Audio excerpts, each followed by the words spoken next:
As always, Ted, kick us off. Who do you have as your winner of the week? I'm going Lane Kiffin. Now, I typically think Lane Kiffin is a douche. Okay. that's just Tell us how typically you really feel. that's typically how I feel and operate. But this week, I think his douchiness is actually doing some good damage. He said this week that he thinks Kevin Steele's not calling the defense at Alabama. All right. And that's a big accusation. He says that they think what the defensive backs coach is calling it just by some of the stuff that they've seen. Well, people are like, well, where do you get Alabama kind of shoots that down and Saban shoots that down. And Kiffin says, well, we can see some different things going on defensively. And, everyone in this industry kind of knows one another. And that's the stuff that we're hearing. All right. We've heard that. So either it's an awesome disinformation campaign that Lane Kiffin's running, or he's exposing the wounds and the nasty underbelly of what's going on at Alabama right now, just to add on top of, having lost to Texas and then did not play well against South Florida. We all saw the picture of Saban walking off the field. He looked like hell. Lane Kiffin he's emotional warfare right now. And with Alabama exposed and vulnerable for the first time in what feels like forever, it's not a bad play from Lane Kiffin. I'm with you, right? And I think Kiffin seems to be really getting into his Mike Gundy phase of his coaching career. Right. Where he's just letting it fly, man. Like Yep. he doesn't care. He's just saying what he thinks is true. And it's clear he thinks Travaris Robinson is calling their defense. Yeah. And you can say whatever you want about Lane Kiffin. The guy knows what he's looking at when he turns the tape on, okay? Mm-hmm. And a bunch of the guys in the SEC, they've worked together, right? Kiffin's been at Bama. He knows how they operate. So, and Saban didn't exactly come out and issue a strong denial, okay? Right. He was That's like, right. yeah, we all collaborated. Yeah, but Kevin Steele, he's calling our defense. It was not very convincing. And then, because Saban got asked about it in his presser, and then Kiffin got asked about Saban getting asked about it in his answer, and Kiffin was like, yeah, we don't think Kevin Steele's called the defense. Like, he doubled down on it. Yeah. It's like, I know people there. I coached with people there. Everyone in this industry kind of knows each other. So you hear things that way too. So he's like, not only is he saying that, Kevin Steele's not calling it, he's also throwing out that there's leaks in the program. All right. There's people talking behind Saban's back a little bit to the situation, what's going on out there. All of it is fascinating. And this is a really big moment for Alabama. All right. Feels big. It feels like it's all been so tight for so long. No one's questioned anything about the program, right? You don't question anything that you do, how you prepare, who's calling plays. Like, you don't question anything. But you lose this one, and all of a sudden, it looks like the fractures could run pretty deep. I don't know, man. It's wild. It's wild. We'll see. Yeah. Big game for Jalen Milroe. Right? Oh, yeah. Yeah. Big game. All right. Who do you have as your loser of the week? Now, you mentioned it, which is interesting. I think Gundy and how this whole thing has gone on. It's one thing to get beat by a non-power 5 team, but to come out and say that, well, it wasn't as bad as I thought. We played better than I thought we did. You got roasted at home. Like, it wasn't even close.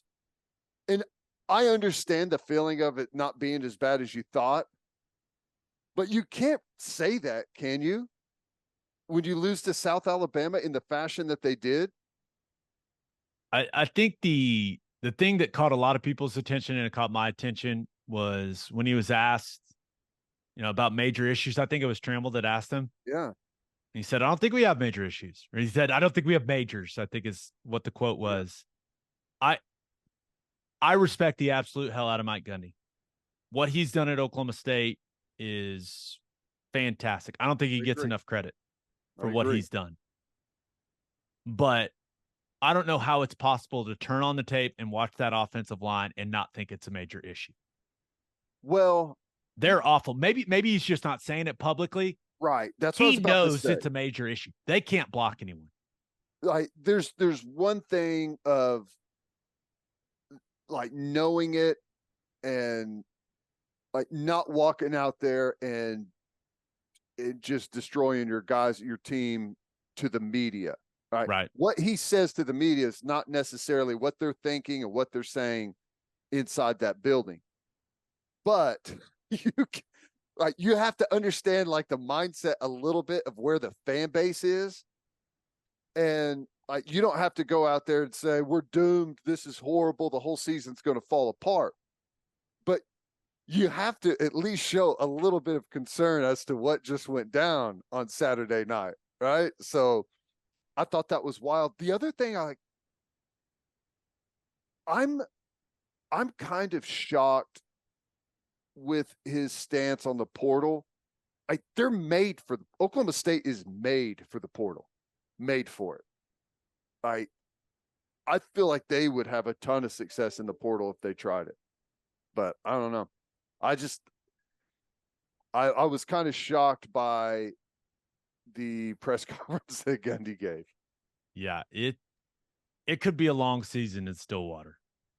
Yeah, we'll see, but yeah, guys got the ultimate job security, man. So who knows? But yeah, the beatdown they received via South Alabama, that was alarming, and Gundy doesn't seem too alarmed, which is interesting. I know it. It's wild. Yeah. All right, let's finish up with my winner and loser. But first, elevate your tailgate with Chapel Supply and Equipment in Oklahoma City. Chapel Supply and Equipment has generators and inverters on hand that'll give you all the power you need so you can take your tailgate to the next level. They've also got top-of-the-line heaters to keep you warm during those cold tailgates later in the season. They're Oklahoma-owned and operated. Elevate your tailgate by calling 405-495-1722 or visit chapelsupply.com. That's CHAPPELL supply.com. And First Fidelity Bank is a full-service financial institution based in Oklahoma with tailored solutions for your personal and business needs. Checking accounts, saving accounts, home loans, and much more. They do it all. Whether it's online banking from your computer or mobile banking from your phone, everything is stress-free with FFB. Making mobile deposits, paying bills online, and moving money to different accounts could not be easier. Make your life easier, people, and go bank with First Fidelity Bank. Visit ffb.com for more information. And don't forget to head to opolisclothing.com for our podcast merchandise and the best OU gear out there. That's OPOLIS clothing.com. Use promo code TED, TED, for 10% off. That's opolisclothing.com. Use promo code TED for 10% off. Buttery soft and 10% off. All right, for my winner of the week, thought about going with Coach Prime, right? First of all, I thought it was important that he came out and told people to leave that safety from Colorado State alone. Yep. Right. It seemed like that thing had gotten a little out of hand. You start hearing about a kid getting death threats. Listen, man, was it a dirty play? Absolutely. But I thought that was a really, really important thing that he came out and said, hey, y'all leave Blackburn alone.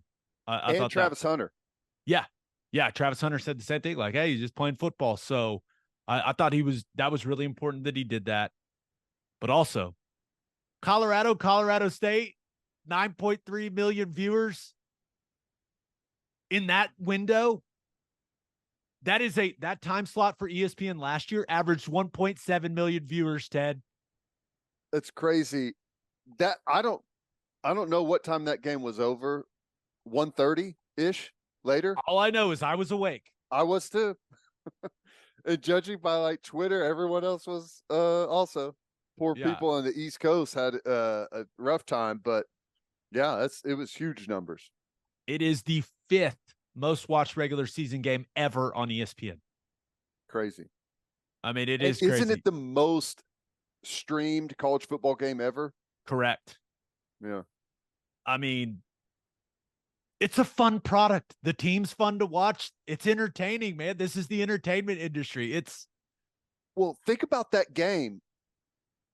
Like 9.3 million viewers, but I don't know that a single game has ever grabbed people's attention for as long of a span.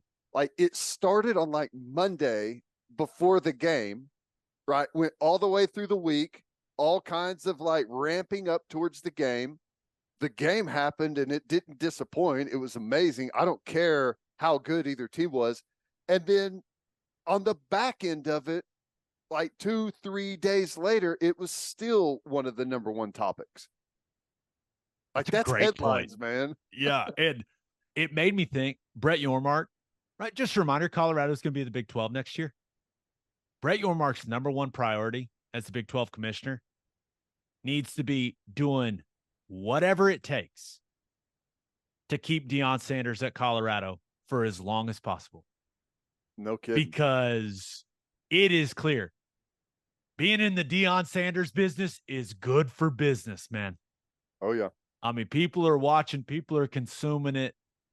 I wouldn't even be opposed. Like, if you're the other Big 12 schools, being like, hey, what do we got to do to keep Deion there? Right. Like, Yeah.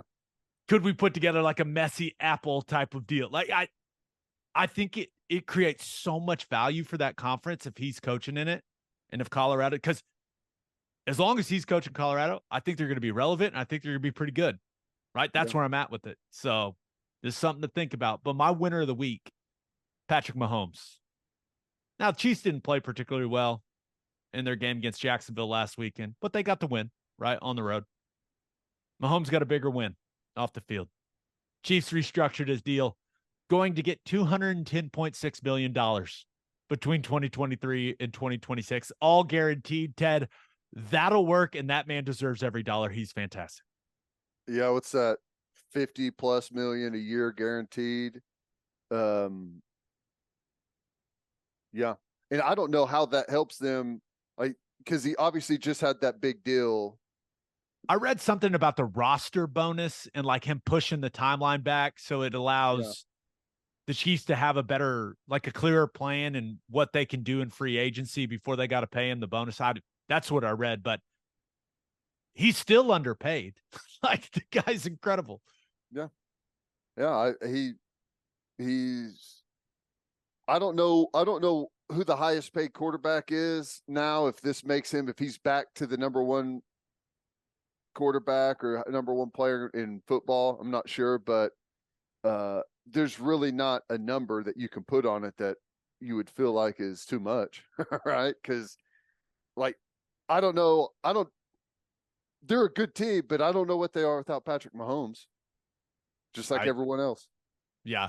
I think it was their owner, Clark Hunt, who was like, yeah, you really can't put a price on it, what he means to us financially. Like, so, yeah. Congrats to Patrick Mahomes. All right. For my loser of the week, thought about going with Mel Tucker. Just Michigan State informed him of their intent to fire him with cause. I'm sure there is quite the legal battle looming. Just the more you think about it, what were you thinking, man? It's just a really stupid way to lose all that guaranteed money. Wow. I mean, gosh. It's brutal. It's brutal. I don't know, like the whole situation is ugly. Is like I don't think Michigan State is like, it just goes to show that when there's that much money on the line, you better make sure you dot the I's and cross the T's, because as soon as people are against you, like as soon as things flip, like you never know what's going to happen. I'm not saying that this is a hit job on Mel Tucker, but I'm saying that Michigan State is using it as a hit job on Mel Tucker. Yeah, he made it easy.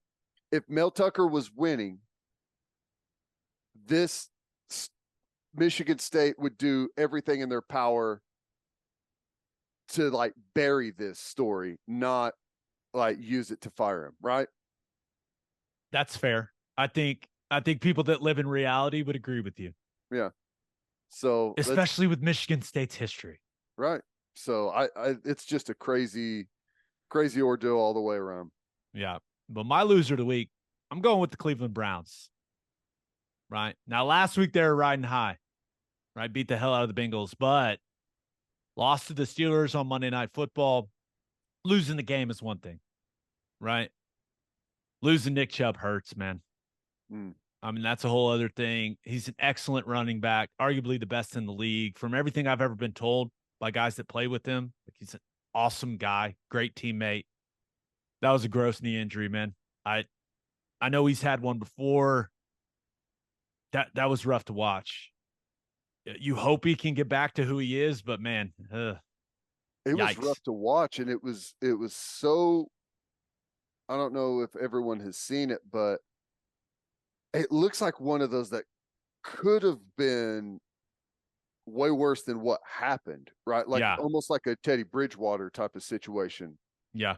You know, so I hate that for him. That's just brutal. No, it is brutal. It's brutal for that team. What else is brutal for that team is Deshaun Watson's not good.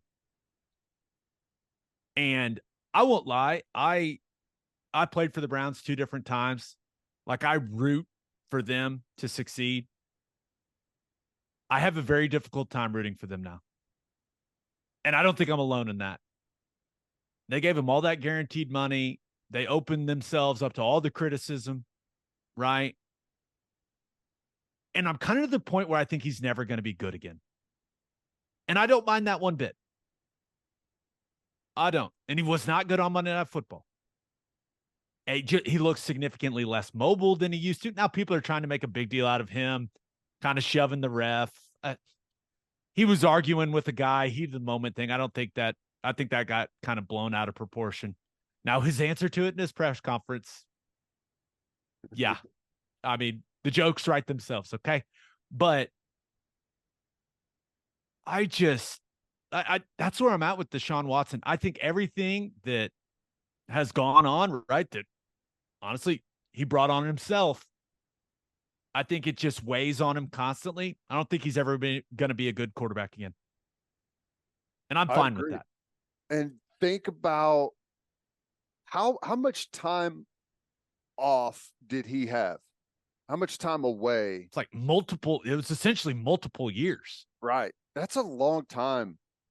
And maybe he is able to recapture some of that, but I feel like a lot of it slipped away during those years. He lost 2 years in his prime, right? And I know that everyone like works, but when you know you're not going to play for that long of a period, your skills just naturally lose their edge, and it's not a guarantee that you're able to get them back. And then you throw on top, like you said, all of kind of the mental aspect that goes with it. I don't know. Yeah. And also they had the new jerseys going in that game. I mean, Myles Garrett, though, a little hobbled late. So we'll see if there's anything with that. But one other thing, it is not lost on Cleveland Browns fans how solid Baker Mayfield has looked so far in Tampa.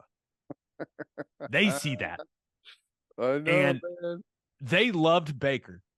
Right now, the business part of that entire thing happened. But I believe, from the people that I know that are Browns fans, I believe that fan base would trade Watson for Baker straight up, and not even like in an instant. Yeah. Well, especially He's if they just keep winning. impossible to root for, man. Yeah. Yeah. I it has to be, and we'll see, but it's looking pretty strong that this is the worst transaction in American professional sports because every dime of his contract is guaranteed. And he's not good. And they paid him $50 million for a year he didn't even play. Knowingly, they paid him that.